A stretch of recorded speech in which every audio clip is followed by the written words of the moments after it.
Hello, it's me, and today I'll be doing a review on the SH Monster Arts Godzilla 1989 from Godzilla vs. Biollante.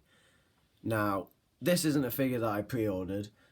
I actually bought this on eBay for the exact same price, actually cheaper than you can buy it at anywhere else, and it arrived really quickly. So I would actually recommend trying to find this guy on eBay, because I was going to order it from Big Bad Toy Store, but theirs was 120 and it would arrive a lot later. But I found this guy for 90 quid on eBay, which was a pretty lucky find. But now that I've explained that, I'll do the box. So, one of the things that I love about these designs is the fact that they have like they also did it for the Monster Arts Kiryu 2002, where they had almost this exact same design with like the tears in the box, and then you can actually see the figure inside, which I really like. I like the design for the box of Godzilla Ultima, but you can't see him inside. I have ordered that. It's just being delayed a lot, and I have no idea when it's going to arrive. But front, picture of Godzilla, really nice. Godzilla 1989 SH Monster Arts. A little golden Godzilla 1962. Godzilla with a little more T-Rexy looking Godzilla and Godzilla. Bandai Tamashii Nations. Tamashii Nations quality. Bandai. On the side, Godzilla 1989 Monster Arts. This side, Godzilla 1989 Monster Arts with a nice frontal view of Godzilla. On the back, it's got some promotional pictures with Godzilla fighting Biollante, side view, 360, picture of his head, and full body shot. Some Japanese, and on the bottom, another nice picture of Godzilla and some legal stuff. But like I say, this is one of my preferred boxes for any of my figures. And now, on to Godzilla himself. And now, this is basically my favourite design of Godzilla. My favourite is 1991, but this is 89. Basically the same thing. So I was really happy to be able to find this for cheaper than anywhere else. There are some complaints that I have about it, some things that I don't like it's basically just paint. The sculpt is just incredible, so I'll get onto that now, but it's just identical to the film. It's absolutely brilliant. So first, taking a look at the head, do my fancy lens, so you can see all of his individually sculpted teeth, which are just incredible. Not painted amazingly, I must say, but they're sort of good enough. One of the things that annoyed me was two of the teeth on the side weren't painted here, and I have seen some people where none of the front teeth were painted, which I'm glad mine doesn't have. This side's the best side because there's no slop on any of the teeth. Nice sculpted tongue. Detail on the roof of the mouth looks absolutely incredible. Couple little bits of paint here and there, and a big splodge on the bottom of the chin from inside the mouth somehow. Eyes, very simple. It's literally just brown with a black pupil, which looks very nice. Same with this side. And the eyes on this one, again, they're not facing forward, which there's not a single Monster Arts where they do, but it doesn't look that bad because the actual suit, the eyes aren't perfect. But it's got all the lovely little dorsal plates on the top of the head. It's got his little weird knobbly thing in between his eyebrows. I still don't know what that is, but they seem to have it on all the Heisei Godzillas, just this tiny little nubble. Guess it's a dorsal plate, but it goes small. It goes from big to small. There's just this big lump. But like I said, the detail is all just absolutely perfect. It's incredibly well done. You can see the chest all sculpted incredibly well with a really nice sort of light browny green dry brush, which you can see really nice. And you can see the thing that I didn't really like is the colour of the dorsal plates, because like it's really nicely done. The fade is incredible, but like when you see it on this, it's really bright and white, and this is sort of a dirtier sort of yellowy colour, which looks nice. I just prefer the sort of cleaner looking dorsal plates. But then it's got the Heisei Godzilla's huge thighs, and then it's got something that I like about this is the way that the chest is done with the articulation. It isn't like a complicated one there and one up there. It's just a single one like the original Godzilla that they released. The sculpt for the hands is really nice. You can get the sort of the classic Heisei pose with both of his hands up to his chest like that. The paint on the claws it's okay. I'll switch back to my fancy lens so you can see. It's okay. It's not the best, because like you can see there's some slot, like there's a big chunk missing there. This hand is relatively this hand's even worse. You can see there's big chunks missing from this one, but it's in a really nice position so you can get the classic pose. This hand, this hand falls off a lot, so you can see it's the little double ball joint.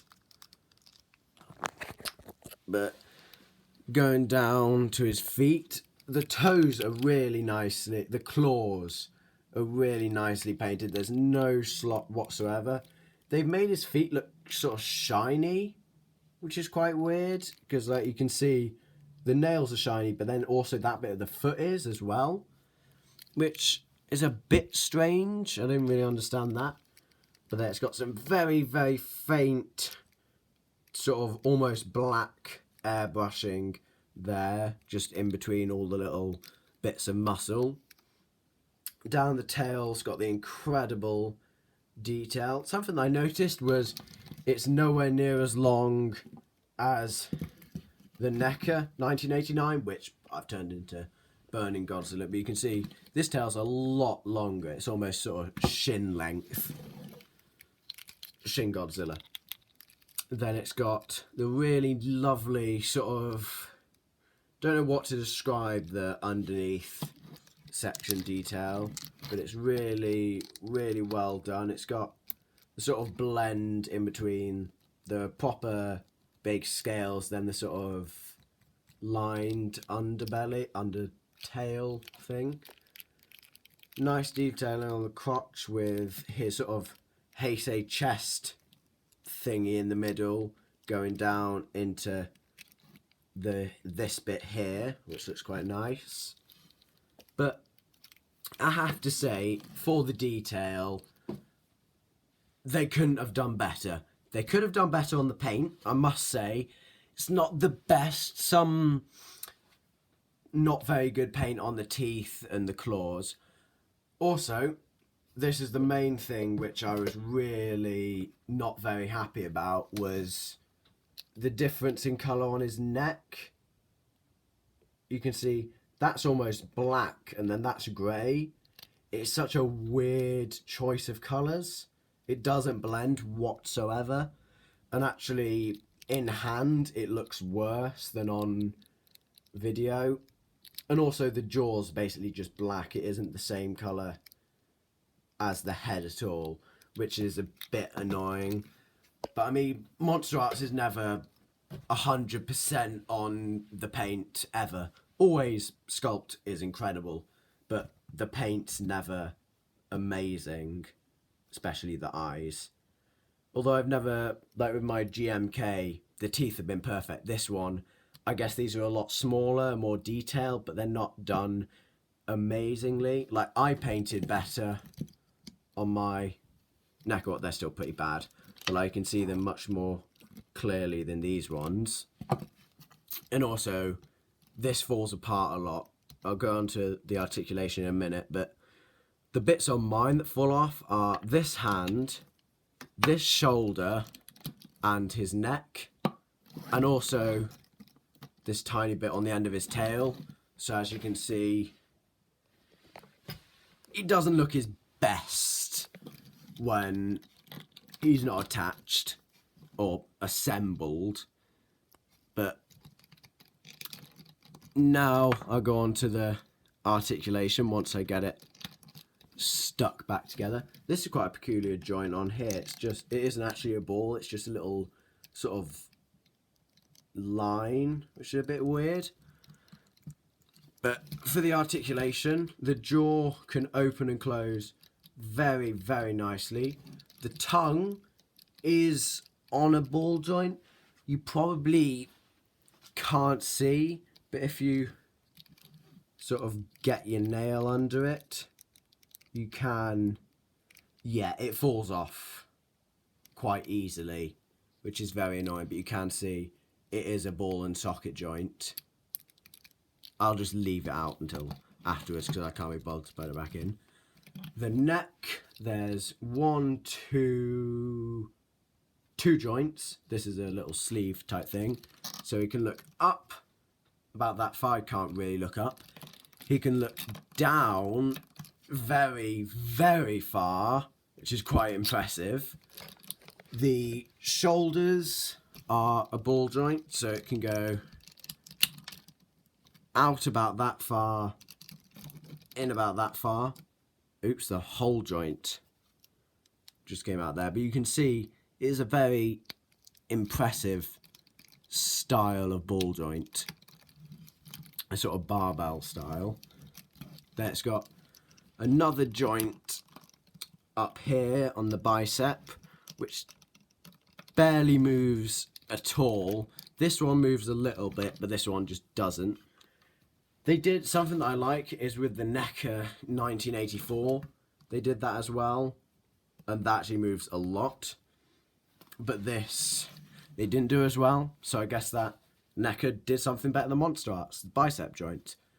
And then the elbow is a double hinge, so it can go out about that far and in about that far. He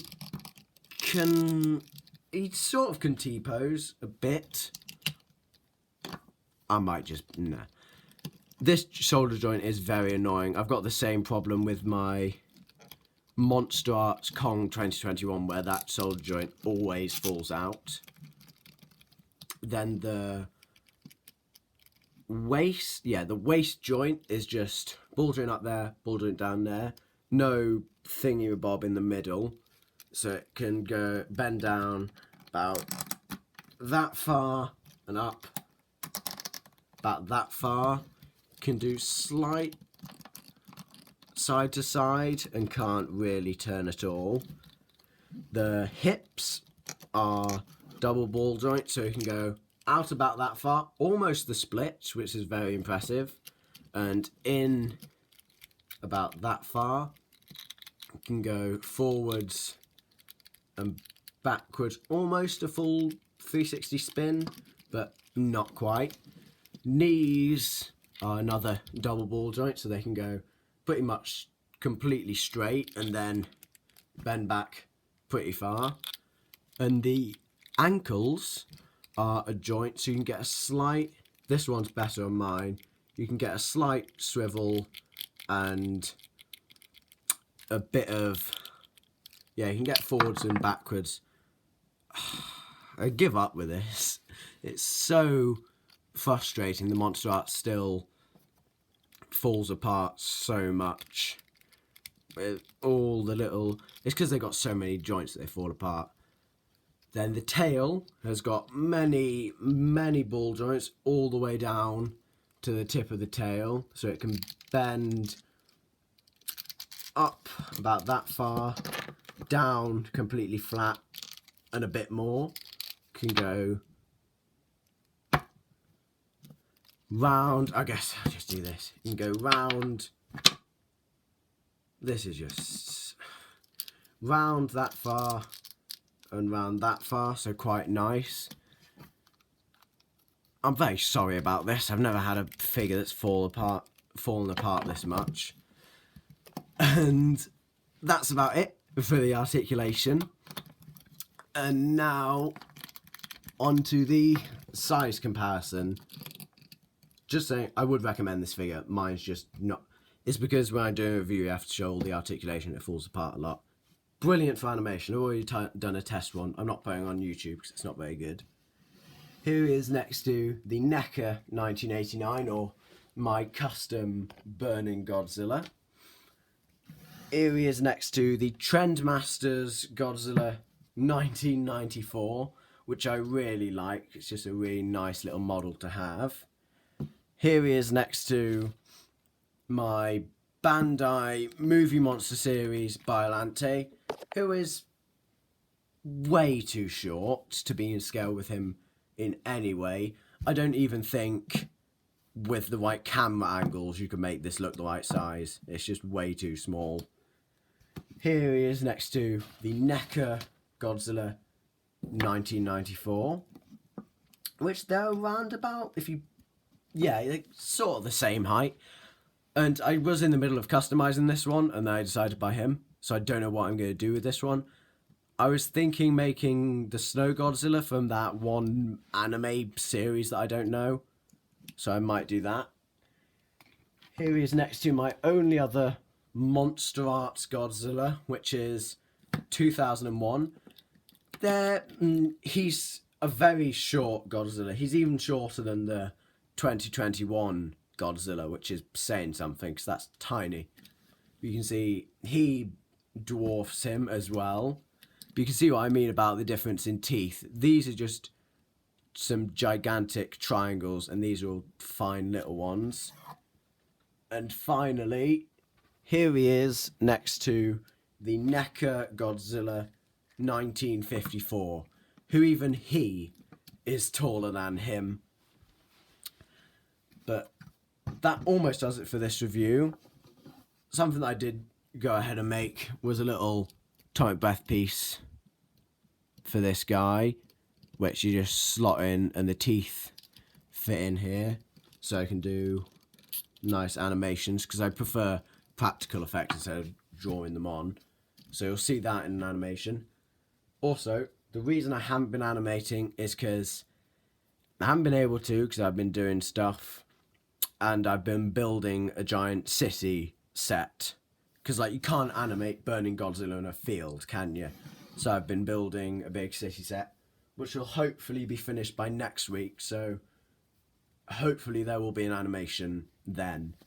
But that about does it for this mess of a review with this completely destroyed Godzilla. I would recommend this if you're a fan of the Heisei Godzilla series. If you can, I get the birth version because that's just really nice.